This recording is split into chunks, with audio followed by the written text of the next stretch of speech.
Recording in progress. There we are. Jake, old chap, we're now live. We're on my Facebook page live. Jane Platt is watching. She probably doesn't know that I knew that, but her name's just come up on here. Happy New Year. Jake, Happy New Year, mate. How are you doing? Thank you, good friend. I'm doing wonderful today. It's the new year. I actually stopped smoking again.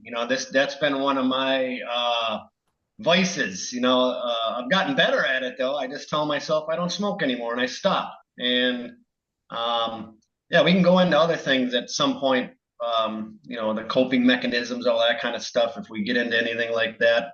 No, I'm just really excited to talk with you. We were saying just here in the pre live those couple minutes. It's been 4 years already since we last had a chat, and I've continued to follow you. I love your work. I love your inspiration.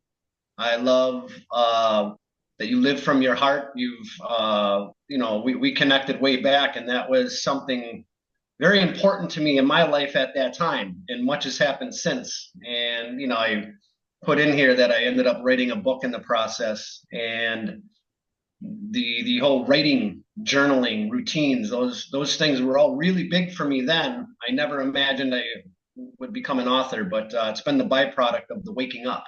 And I look forward to whatever direction our conversation goes. I know that I don't know, but I think I've figured a few things out, sort of, if that makes Yeah, sense. makes perfect sense, mate. Yeah.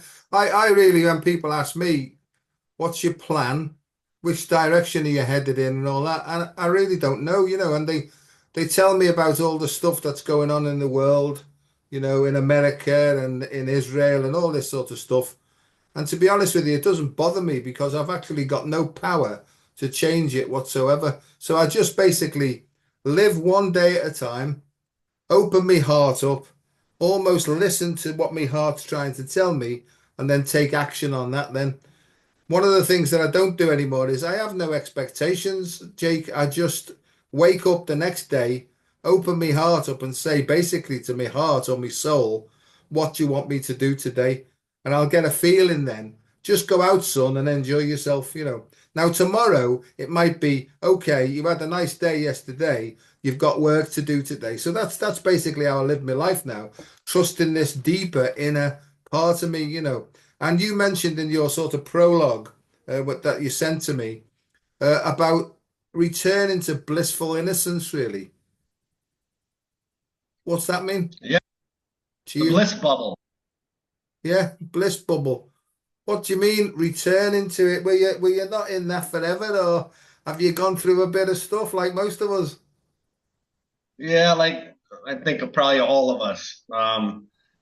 Me and my wife, we were just talking about that today. Again, the cycles and this almost like forgetting and then remembering and these loops of things. And at that stage, it's always very hard for me when you ask, send me a bio. Like that's always tough for me to. I don't really know who I know.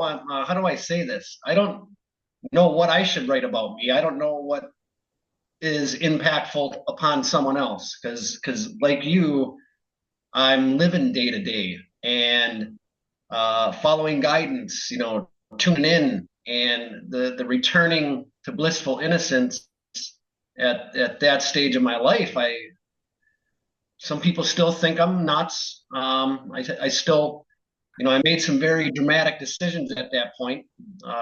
That was when we first kind of talked, at like the beginning of that journey that I started then, which was a conscious effort implementing different healing modalities and different self-help books and things to confront my traumas, my addictions. Then all of the things I thought I knew, life didn't quite go how I thought. There were things that happened. I was a part of that. And I was indirectly not a part of some of those. And it was kind of that acceptance stage. And that was tough. I think that's where the work is the toughest, is when you're confronting yourself with some of the things that are, if you have guilt and shame and things. And I had some of that and didn't really realize it because I was just continuing on. And for years, part of my way of dealing with it was a learned habit of a lot of the drinking. And I know you've overcome that, and that's why I said earlier how you've been an inspiration to me. I haven't been able to say years and years and years into it, but um, my book is 6 months of my life, and in that period, there was a year and a half where I cut everything out, and it was blissful. That was my return to blissful innocence, remembering that energy and that feeling. For me, I just describe it as the goosebumps. These your senses. This is how I experience it. They become more acute. I'm more aware. I'm more confident.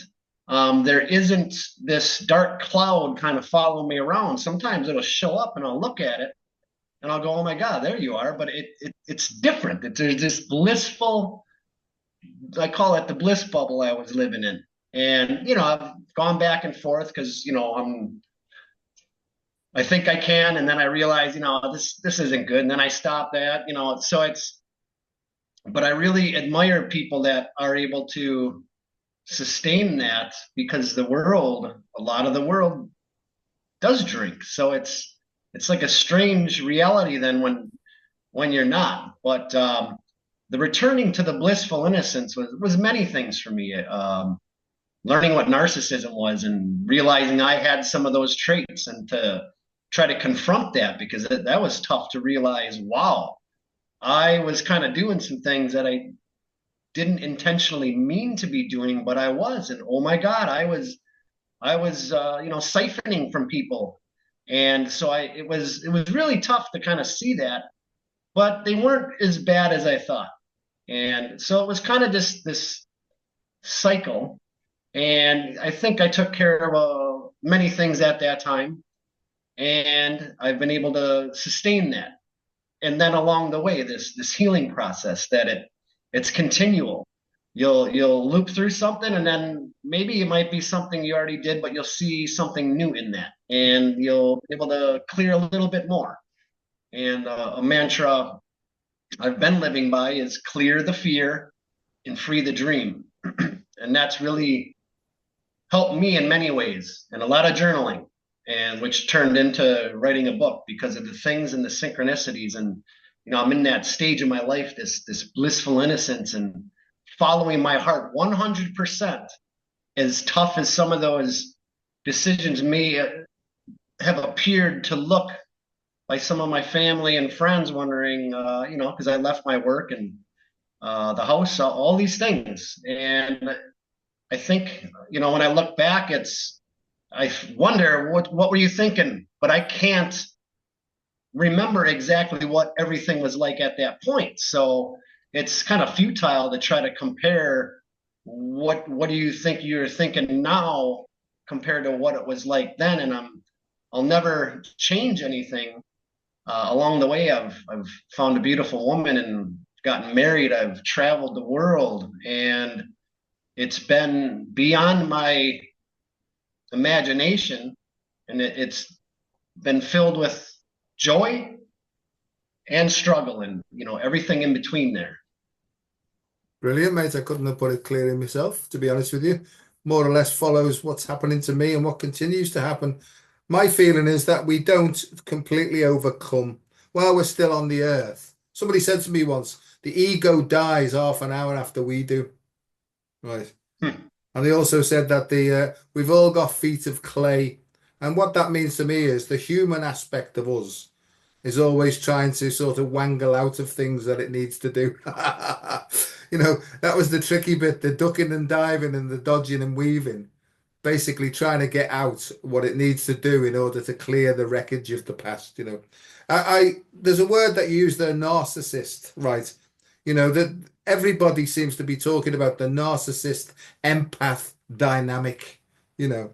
And so, if you don't mind, I mean, what sort of traits did you have particularly as a narcissist, and what caused you to be able to step aside from yourself and look back on that to be able to improve things? If you don't mind, you don't have to answer anything. I'm just like going with what's coming up here, really. No, that's fine. No, it's for me, it was I was expecting someone else to fill the gap inside of me that I didn't realize was there. And I wasn't even realizing that I was doing that. And it came in the form of attention. And I think I'm a pretty cool guy and I got some good perspectives on things. And when I would meet people, and when things start, they're always brand new and it's fun and great and exciting. So you kind of get that attention organically. And then I realized that there would be periods of time, not all the time. That's why I said I realized I had some traits. And it was that I was kind of requiring an approval or that same attention. And if I wasn't getting it, then I would kind of go fishing for it. And then if I wouldn't get it, then I would think there's something wrong. And that's where I discovered what my wounds were, which was the worthiness. And so it took me a while and a couple bad relationships and things like that. But it was kind of that point where I decided, okay, I'm gonna take a look at this stuff now, and I'm gonna get some books. I'm gonna try to find some objective people to talk to. I don't want to keep doing this. Like, what's wrong with me? I accepted the fact that okay, there must be something wrong with me because there seems to be a familiar pattern going on. And since then, the patterns changed. I've also learned that I wasn't as crazy or as messed up as I thought I was. And a lot of it was just learning information. And for me, the narcissist, the information surrounding that, I can't really recall a lot of it now. My memory doesn't work that way. I'll read a book and I'll take in what needs to be understood, and I'll understood it for like a short period of time. But as long term goes, I start to lose those words and the language of things. Another great book I read was from Gabor Mate. If you haven't read any of his work, he had the Hungry Ghosts. There's a subtitle, or maybe the Hungry Ghost is a subtitle. But man, his book was the way he wrote that. He included his physician stories with patients and did some storytelling, but then also went into that the scientific information, that analytical stuff that I don't always retain. But then I started to learn about the dopamine and the chemicals in us and that biological and the chemistry side of our body. And then I started to really understand my addictive natures that like I said, again today, all right, let's stop that smoke. And I got a mental programming thing that's in there and I can get rid of it, but then I fall back into that. And I've gotten better at least recognizing my triggers for that. So this is getting a little off topic of that narcissistic thing. All right, mate. Yeah. No, it's good. It's good the way it's flowing, really, because my view is that we need to shame. This is my view, my experience is that we need to shame the devil. But when you don't know what the devil is, it's tricky because you tend to blame everything outside of yourself. But I know now, Jake, I am 100%, not 99.99%. I am 100% responsible for everything that I attract to me in life. That's called karma. And I see karma as just a mirror. And it's almost as if in this great big shift in consciousness that's happening, that this mirror is getting closer and closer and closer to us all the time. This is the law of attraction, really. And it's very simple to me now is that what you give out, you get back, right? And if you're giving out shit, even though you're unwitting and not, you don't know about it, if you keep getting triggered, this is me talking now. My tendency is to immediately point the finger out. If you didn't say that, I wouldn't be feeling bad now. So the problem's with you, not me. And I had to work with people who tell me, no, Joe, you are the problem. How did you set the ball rolling? And you know what? I've been one of the greatest narcissists alive, really. I look back, especially in my drinking, because I know for me, and I'm only talking about me and the words I use, selfishness, self-centeredness, that was the root of all my problems, all my problems. And the word that people use now for those words is egocentricity. So this is all about my egocentric perception of life. But it's not so, having an ego is not a problem if it's balanced. The problem was egomania. It was being extreme. And it depended on what day of the week it was and which way the wind was blowing, whether I was Dr. Jekyll or Mr. Hyde. Nobody could tell who they were going to wake up with or who they were going to meet because my mood changed in an instant, right? And I lived my life on the defensive for such a long, long time because I always felt that my ego was threatened at some level. And I know now, Jake, that how do I know that my ego is threatened? Not by the way I'm thinking, because this is the seat of stinking thinking in here now. It was by the way I was feeling. And Jake, I was so detached and dissociated from my feelings that it was obviously everybody else's fault. And I know now that if I'm feeling off key, I have to focus on my feelings first. And I haven't got this cracked, mate. I'm learning stuff all the time, new stuff all the time, you know. So I had to go, like you've just said, is I had to look at this objectively. And this bloke who helps me or helped me, right? He said to me, Joe, you can't be objective about your subjectivity. You need somebody like me to point these things out to you. And do you know what, Jake? I hated this man, but he's saved my life, mate. I don't know whether I've gone off track here, but I know now that there's a narcissist, or if you like, it's bipolar or this duality. There's a narcissistic, if you want to call it that, and there's an empath within me. And they're represented by the masculine and the feminine components of my human nature. And my problem was there was no balance between them. So the masculine and feminine in me were always knocking hell out of each other all the time, right? I've got no idea what I just said there, but over to you. Rescue me, please, Jake. Well, you're touching into so many things, and I think, I like to see when other people are talking about these things. It's part of that process, and there's different words that people use based on the information they have or whatever they've read or whatever that resonates with them. You talk about the feelings part, and that's how I operate, and that's how I navigate. There's layers of that in my true story, the A Feather in Time there, but feeling and getting in touch with that and understanding those and giving them space to be there, especially joy. I mean, that's the fun one when things are going good and you're happy, but at least to know that you can be happy. And I think it's a lot of the other things that you work on, and then you kind of cultivate that. And looking at when you start to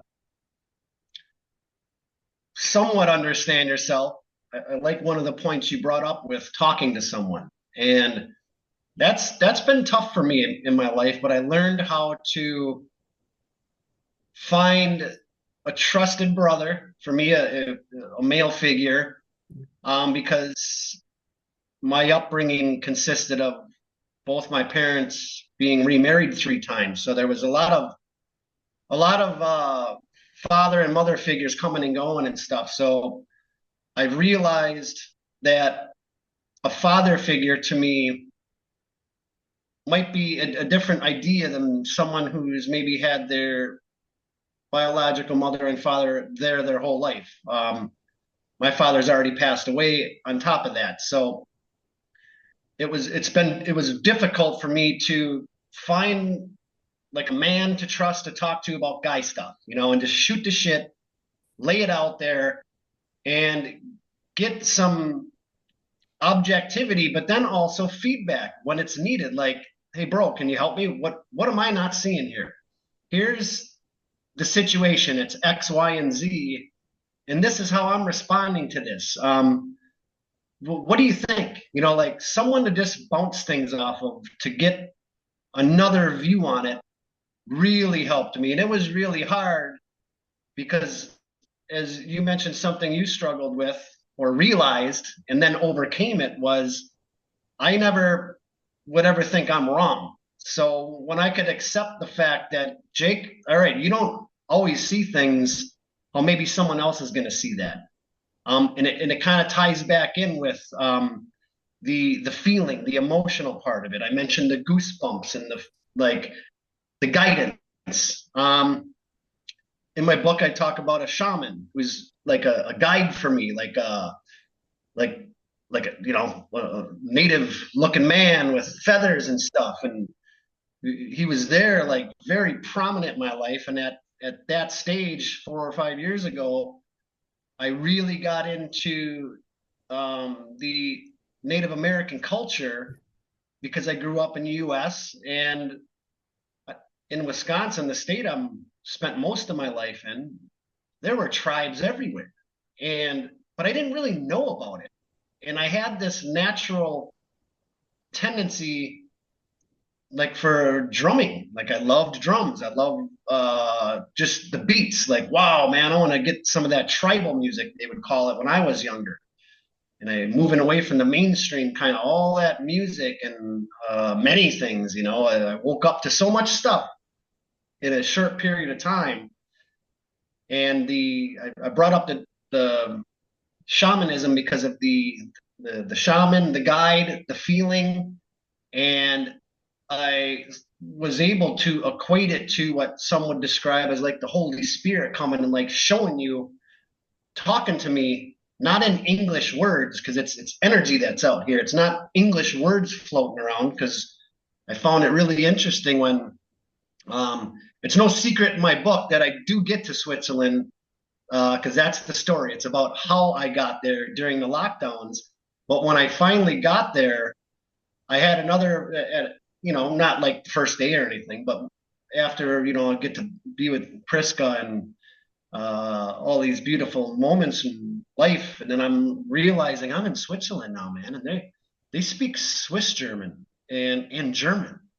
And then I was asking her, because she was fluent in English, I'm like, now, Priska, when you think, what language are you thinking in? And she said, well, German, Swiss German. That's what I grew up and learned. And then that got me thinking, and I said, well, like Native Americans, they grew up speaking their language. I don't know that language either. But so then when you put that all together, many cultures, many people all around the world, yet Priska and I, and many of us, we're talking like a similar layer with frequency and vibration and understanding things. There's not words floating around out here. We're these antennas picking it up.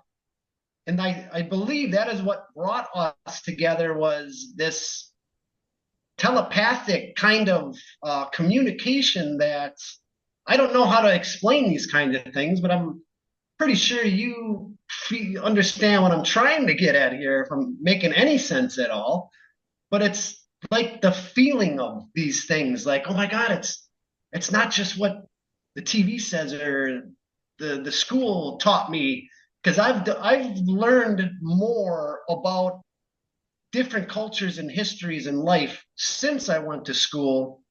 And in the past 5 years, I've kind of become this I'm fascinated with culture. Right now, uh, me and my wife were in Crete.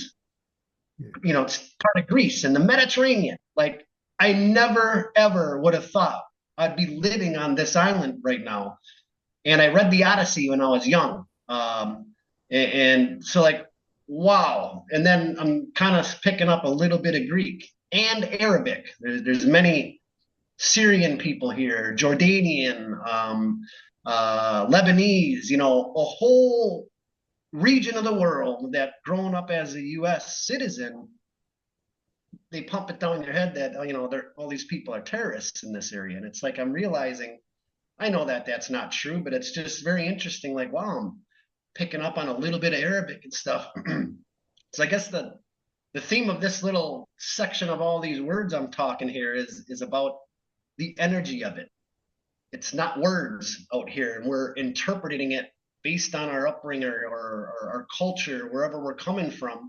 And I'm finding that as I've traveled, many different countries now, we're all kind of doing the same human kinds of things, at least most of us. And generally, I find people have beautiful hearts. And the last thing I'll just add to this is you mentioned to see that the love is out there. And you said to, find the devil to get rid of it, you have to first know what it is. And it's the same thing with the beautiful moments and the beautiful things and the synchronicities and everything that is working out for you all the time.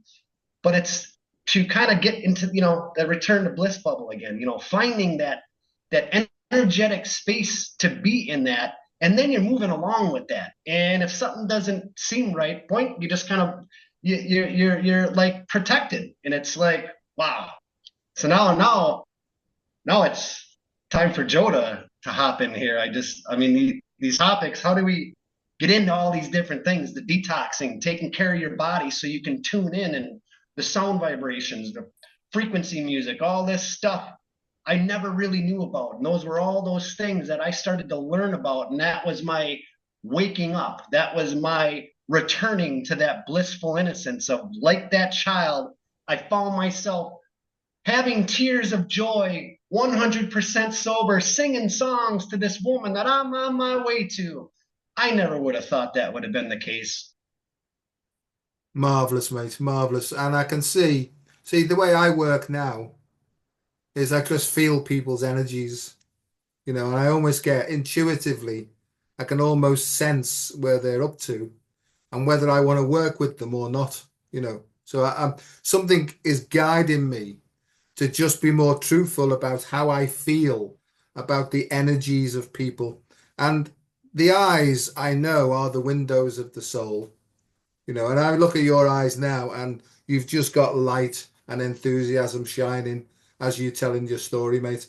And that's all I need to know about a person, because I've got behind me on my bookshelf behind me now, I've got the Odyssey, right?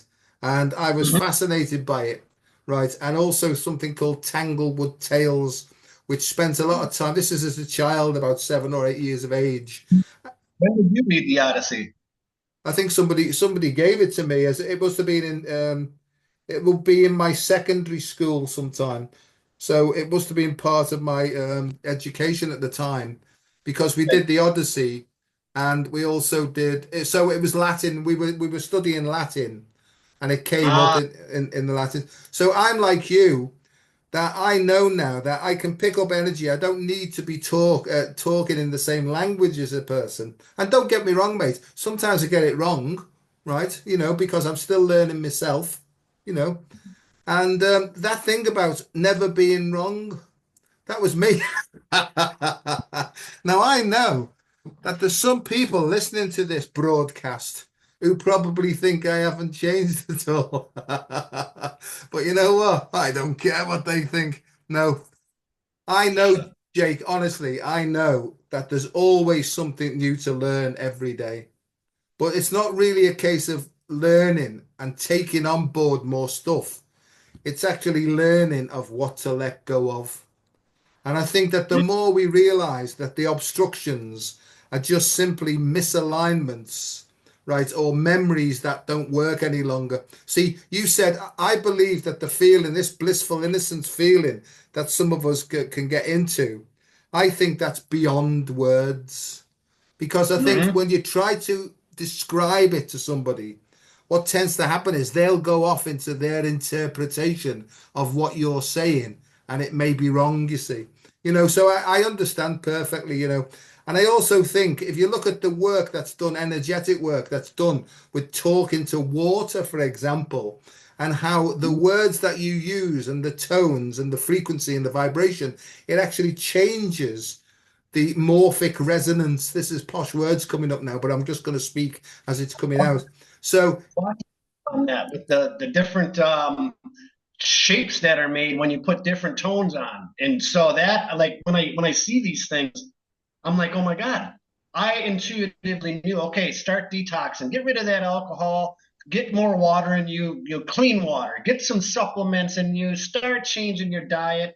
I ate relatively well, but I understood to do that because of the water thing. Like, oh my God, it all comes together.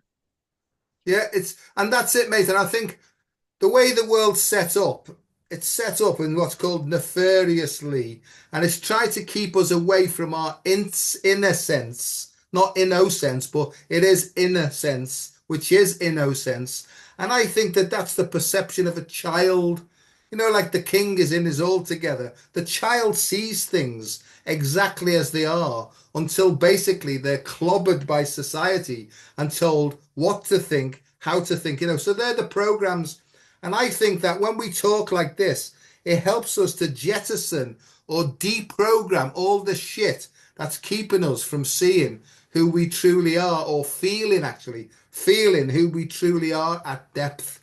And I think that the more that you can sink in your heart of hearts, call that the soul, and the more that you can develop a relationship with the soul, the more that it helps you to navigate through all these tortuous and torturous pathways that we're on at the moment. I think it's a really exciting time. It's challenging to say the least.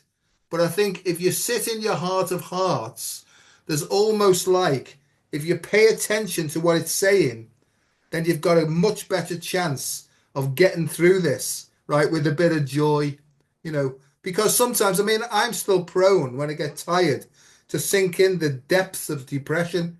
And I think, fuck this for a lark, what a load of nonsense and all that. And my head goes into, this is just not worth it. There's no purpose in this. It's all a load of shit. I still have those thoughts, but you know what? I can see them and smell them and feel them coming in now. So I've been given a set of tools over time that have developed that help to keep it away from me.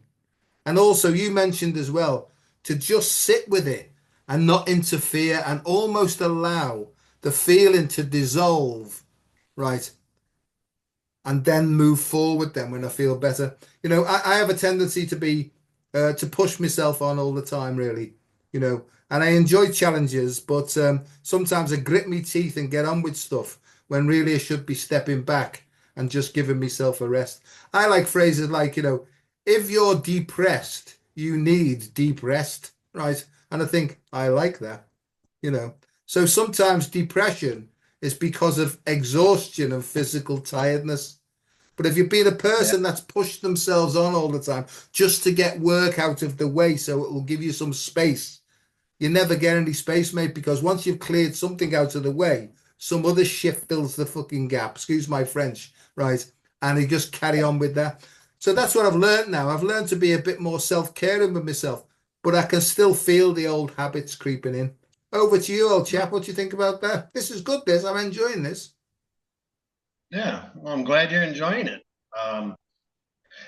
Because sitting with things, writing became, before we did our show, you said, well, Jake, I just like to have a talk with you, and what's worked for you and stuff, whatever that might be. And for me, writing turned into that's the difference. I've always kind of took time to write poetry and things, kind of a lot of different readings of different topics, but it was writing. And obviously, okay, I've already mentioned it. I write this book, published. That's a whole process, man. Anybody that's done that, I salute you, because to carry a voice, whatever voice that is, whether it's first person or third person, and to tell a story, salute you.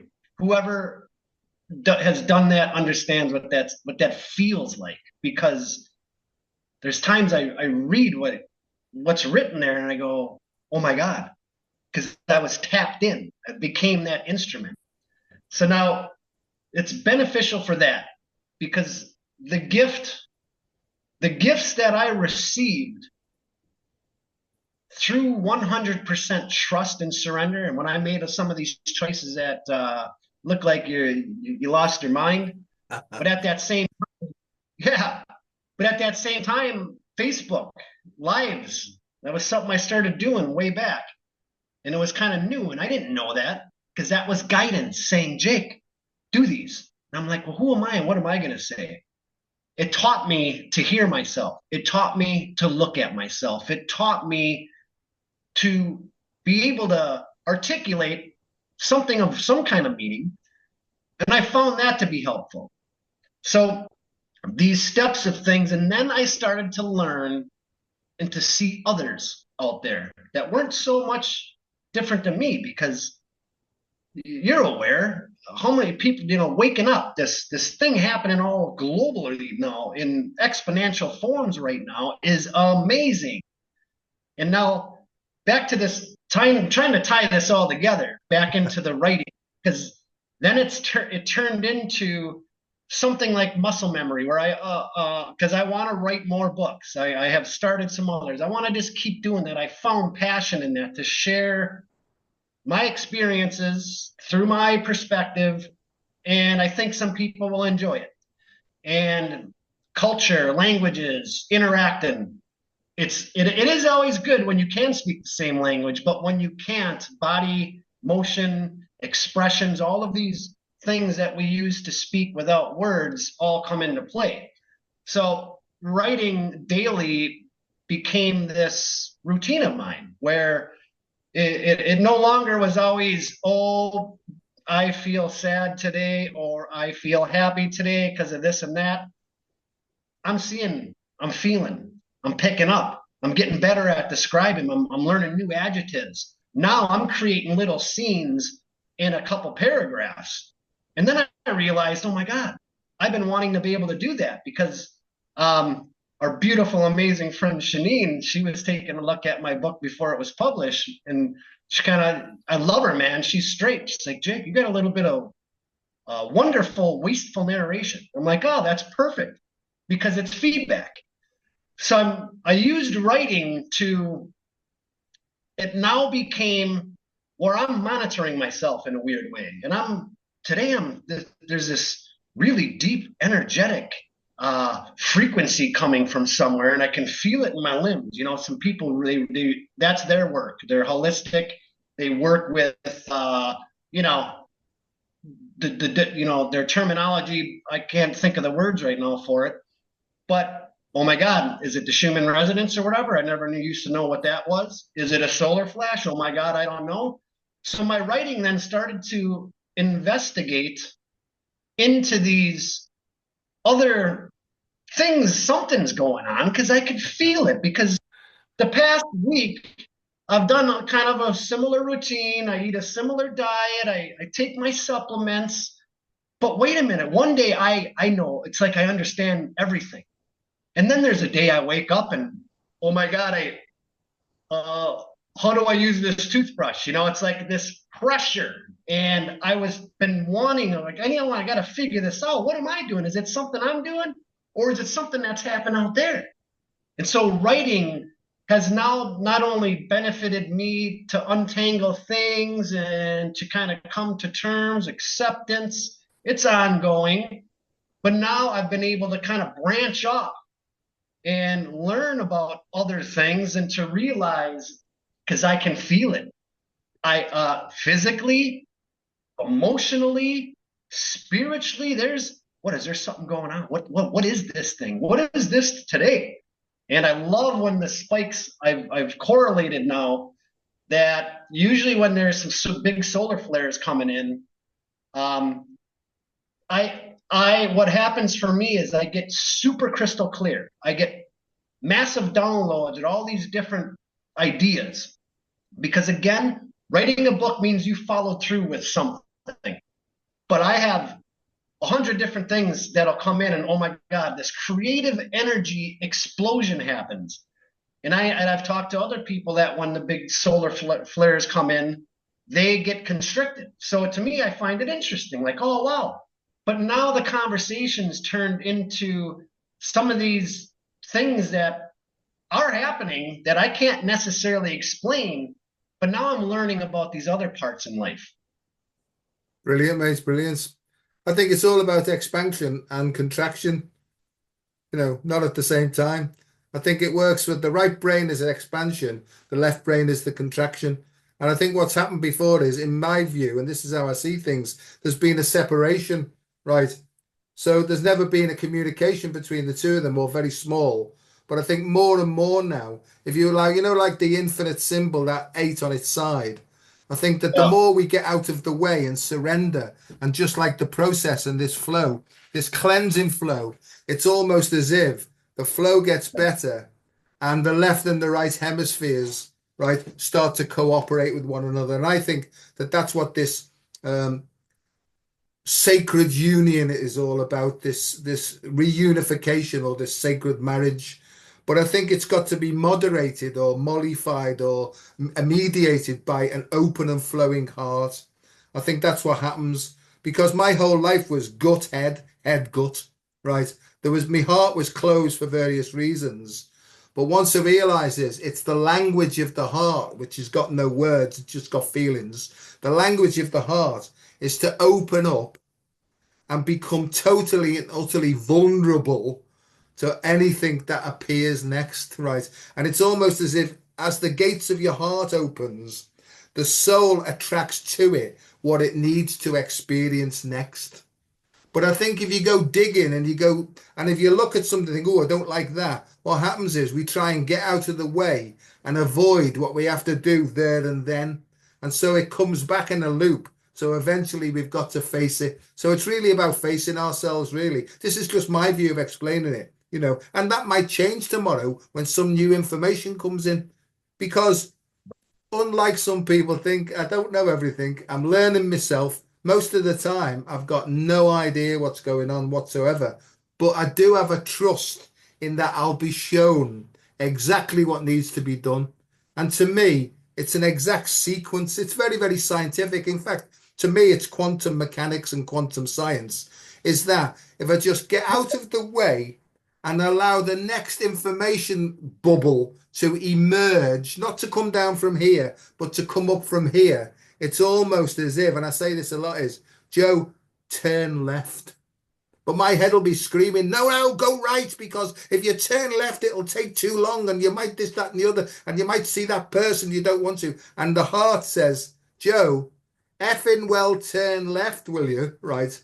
And so you turn left, you bump into somebody that you haven't seen for years, who you needed to apologize to, and you say, look, Bill, I'm sorry for all that stuff I did there when I was drinking, mate. Oh, don't worry about it, Joe. We knew you were a pain in the arse. I'm glad you're getting better. And in that dynamic, subtle, energetic process, some other obstruction clears and you get more courage to go forward to lead the life of your dreams, but not the ego fantasies dreams. It's the soul's desires, not the head's desires. Fucking hell, mate. There was a great big lecture for you. Love it. Did it make sense in some sort of a way? Yeah, you're in the flow, man. That's why I like watching your show, and that's why I like talking to you.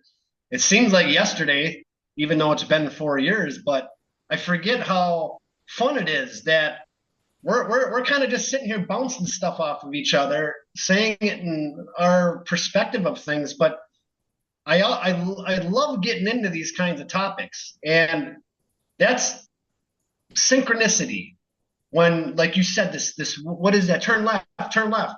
Okay. When you start to listen to that, when you get discernment, when you start to have faith and trust that what you're being guided, whatever that is, to that it's for you somehow in some way. And sometimes, like you said, you might bump into someone or the next. I got some great little wisdom nuggets that I can't recall all of them in my book, but there's this something I wrote about where, someone, they might come into your life for hours. It might be a day, it might be a week, it could be a month, it could be years, but the connection of one thing or another to one thing or another, sometimes maybe it's just an hour or a random person, but it all is this big giant puzzle of life. And it all does fit together, even though it's kind of a heap and you're trying to maybe figure it out. But it's in the mystery of that. And just following, you mentioned surrender. And that was surrendering to the process is a subtitle, overcoming fear. And like you're mentioning too, living that life of your dreams, but not that conditioned, programmed thing that you thought that you're supposed to be doing. It's the life that you're choosing to live. And when you start to blossom and you're floating around out there and you're following that guidance and you're in your bliss bubble and you're just making these connections, they're happening for you. Synchronicities are happening left and right. The alignment's there. You're in trust, in surrender all the time. And it just becomes this crazy, beautiful, scary dance at times, but it's all just kind of happening. And when you get to meet other people, there's a poem I wrote. It goes,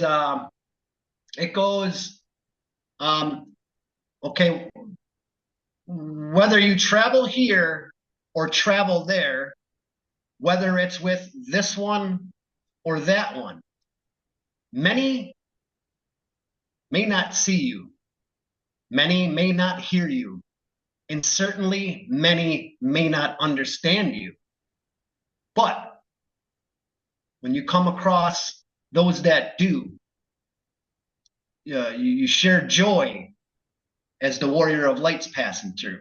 And it's like my way of describing these times when you connect with someone else on an energetic level in this human experience we're having all the time. To me, that is like, okay, so many times, it doesn't make sense. But then you meet those certain people at certain moments. And my wife and I, we were at the beach to like a 15-minute walk from where we're staying. Right down in here, we're at the Mediterranean. And it was a few weeks ago now. Here, winter means it gets rainy and cloudy, and it can get down to 50. There's snow on the White Mountains, which is not too far from us. There's a lot of mountains on the island here. But where we're at, we're about a 15-minute walk, and we don't have a car at the moment. So you want to talk about surrender? Like, we never guessed we would be here, but here we are. Like you, we live. We would love to be able to have more control and all that, and to try to have a little more say in things. But right now, this is where we're at. And so there's one day where it's a Sunday and it's beautiful, and we go walking down there. And there's been many times we've done that. And, all right, we enjoy each other. We go in the water, we get something to eat or whatever, and we go home. But then there's these days like this one I'm describing here is we go take our walk down there and we're just chilling out. And then here comes this guy. He looks like, like Indiana Jones, literally. And he's got the hat and everything. He's walking. And here's me. I'm kind of standing there and I'm taking notes, and he sees me writing. So he gets interested, and I'm already interested because I'm like, oh, how can I write this? Because this guy looks like Indiana Jones. I got to get better at describing the colors of the shirt and what kind of bag is it? It's a messenger bag. He's got a messenger bag. Well, what's a messenger bag? And so how do I write this all real fast? Well, we end up getting talking, and he was working for the European Union as a translator because I said, oh, hello. And he kind of looked at me and he spoke some Greek, Kalimera. And I'm like, oh, Kalimera. I'm like, oh, do you speak English? And he just looks at me funny for a minute. And well, why do you ask? And then I'm like, oh, okay, well, no, sorry, dude. I was just, you were interesting to me. I could feel that energy. But then he makes a joke, and then he detects my wife's accent, and then says "Grazie" to her. That's Swiss German for hello. And then all of a sudden, now it's fun. Now we're talking in different languages and stuff. Then he goes along the way, and then a couple, an older couple. Well, I'm 50, so a little older than 60. They're walking like 5 dogs each.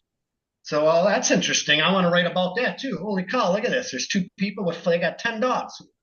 And then we start talking with them, and then they're part of this shelter, and they're rescuing dogs and stuff like that. Oh, wow, that's pretty interesting. We get their numbers. Then they go along, and then this other couple comes, or this like energetically, like I'm talking to you straight up, Joe. Here's like this oracle goddess woman, like just she's a little older, and I can tell. I haven't heard her voice. I haven't been able to look into her eyes yet, but I could feel it from 50 yards away, 100 yards away. And then she's got an animal with her, her small little poochie. I am terrible with the uh, makeup of dogs, the not the nationality, the brand. No, what's the Yeah, word? yeah, yeah, yeah. The breed. So this woman's walking, and Priska's sitting next to me, and this dog runs up, kind of just looks at Priska like he's known her forever, and just plops down on the sand and kind of rolling on her back.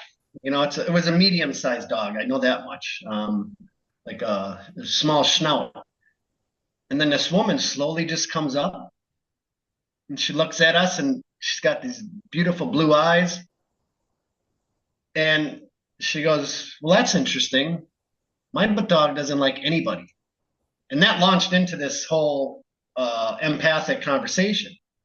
Well, she's from Denmark, and we learned a lot of other things.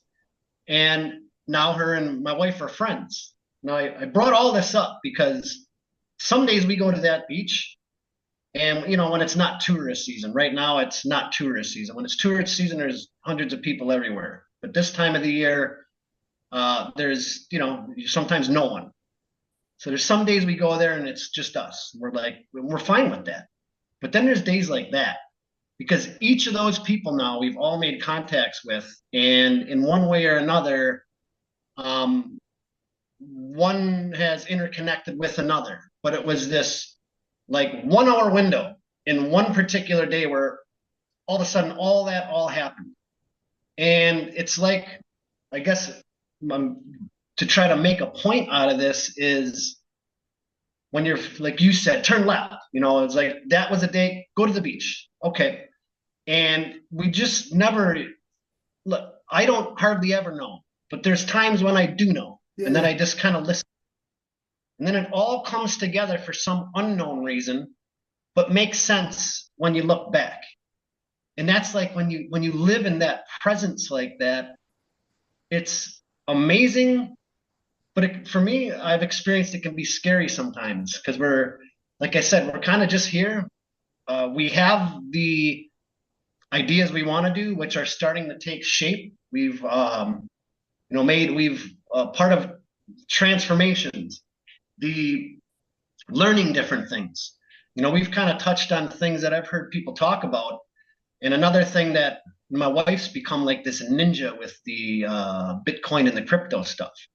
And so we have some of that working for us now. And the fun, it's become fun, but it was really scary to try to learn it.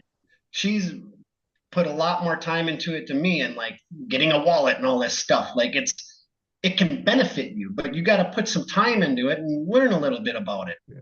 So we have that going, and we have, my books out there. We have this online business too. It's supplements and health and wellness. And like we're building the life that we want to live. And I've kind of had to keep one foot kind of in this old way that I was living. That's not wrong with it, but it was just something I realized we want to be free and we want to travel. We want to come visit you someday if you would let us. We want to visit so many people and just to see them and to hang out, have some coffee, get a meal. What's your favorite place? Because to see the world and to meet up with other beautiful souls. We can all be beautiful, but I think there's that time that you put in as some work to do to kind of get to a point or whatever. Not that you're better than someone or worse than someone, but just I think there's kind of like this maturity that comes along, and we want to hang out. And like I was explaining, there's this oracle goddess woman, and she's like super multi-dimensional, and we're happy. Oh my God, look. And she talks about it. And it was all because of the energy. She said, I could feel you guys. And plus my dog came by you. So it's like all of these things that are happening that it's hardly, you don't need this so much anymore. No, I agree, mate. And believe it or not, we're coming up to time. But what I'd like to do, with your permission, is do you want to talk about the book? And it's called A Feather in Time. Why is it called A Feather in Time? Yes. So, if you'd like to just sort of explain to people what it's about and how they could get hold of it and stuff like that, go for it. Great. No, I'd love anybody that likes adventure. We've already mentioned the Odyssey. This obviously isn't the Odyssey, but it's written in that light. And when I wrote it, it was to share the gifts that I received, and with an intention for whoever reads it to find inspiration, and that if they're making big changes in your life, no matter what your age, clear the fear, baby, and free that dream. And to take the courage to do that, whatever steps those are. They don't have to be as extreme as mine were by just, kind of leaving a life and just going like that. But for me, it was required to be that way. I wouldn't, use your discernment, your guidance. But it's written too. I didn't know it till after. My editor was an English professor for 38 years. Gave me a book when he decided he would edit my book and said, Jake, I think this will help. And it was the book called A Hero with a Thousand Faces from Joseph Campbell. Have you read that? Yeah, I've got it. It's on the shelf behind me. I love that book. And when I read it, I went, oh my God, my story's a hero's journey. And I didn't even know it. And so it's in that cosmogonic cycle. And it's modern, man. I touch into some of these topics, that we just experienced, and it's like a time capsule of that time. So I believe it's a beautiful adventure. It's true story. There's magic in there. There's the soul's journey, the answering the call, all of that stuff. And I believe people will really like it. I would love to get the book out there to more people. That was partly why I wanted to talk to you, but I also just wanted to talk to you as a brother too. And I love some of the topics we can get into, and I could talk and talk for hours like a Joe Rogan podcast here, but we have. So you can find the book. It's at Amazon. There's an ebook and a paperback. My Poochie Charlie, he's on the cover. I honored him. He's now in doggy heaven, but I honored him with that. And it's my first book. The power is in the essence of the words, and I believe anybody on a journey, following the path, complete, surrender, trust, and faith, I think you'll love it. No, that's great, mate. That's great. And you offered to send it to me, and I said no, don't send me because I just don't have time. I've got 45 dissertations to mark, right? And they've got to be done by Monday evening, right? And so the way my life is set up at the moment, right? I just sort of get information. It flies to me, right? In the most peculiar ways. And I would love to be able to have time at the moment, and I haven't, right? Just to sit down and to read something, but that's just the way it is at the moment. And lots of people want me to look at this YouTube video, do this, do that. I have to open my heart. and I have to say, is this for me? And I'll get a yes, no, that type of thing. And I wasn't being rude. I hope you don't think I was being rude by saying don't send me a Jake because I haven't got time, mate. So just bear with me a second. Let's feel what's coming in. It's been an absolute pleasure talking to you, mate. Honestly, I can see the enthusiasm in your eyes. I wish you all the best for the future and just keep going, mate, because it's bloody fantastic to see how you've sort of changed. Just a final question. Who is it Yeah. that's guiding you, mate? What have you surrendered to? Because people get mixed up by that, don't they? What is it that you've surrendered to, and what is it that's guiding you now? Well, it sounds cliche, but it's love. It is honoring my mission. I didn't really know what it was. Kind of learning it. It changes as I go. I would call, as a general term, God, creator. Um, I experienced it. There's an experience in the story that talks about it. I still haven't got time to read it. Yeah. So I No, agree with you. it's It's indescribable then. I see. I explain it to people that it's just a feeling. I can't really describe it. It's a feeling. And I agree with you. It's love, mate, right? And people say, well, who are you in love with? And I'm not in love with anybody. I'm just in love, right? It's not actually focused on anybody. It's almost like bobbing up and down in the ocean of love. And if people want to be in the ocean, then I will be in love with them. But it's not directed at them. And we were talking before this when we're talking different languages. And some people, when you say that, they think, oh, he's a religious nutter and he's talking spirituality and all that. I'm the most irreligious person I know, really, because this has become very much like a science to me now, because that's what I am basically at the moment. I'm a scientist. And what's happening to me makes perfect sense because, as you say, it's all about resonance, it's about frequency, it's about vibration. But more than anything else is, like we've said, it's about how do you feel? And right now, talking to you, my heart's open and flowing. I've enjoyed this conversation a lot. And I honestly do wish you and your better half, oh, that just popped out, mate. You're a good lady, right? I wish you all the best, mate. And keep going. And thanks very much. yeah. Thanks for taking the time and having me on. We'll do it again sometime. Okie dokie, mate. And thanks everybody for listening. And happy new year to you all. And speak soon. Bye bye.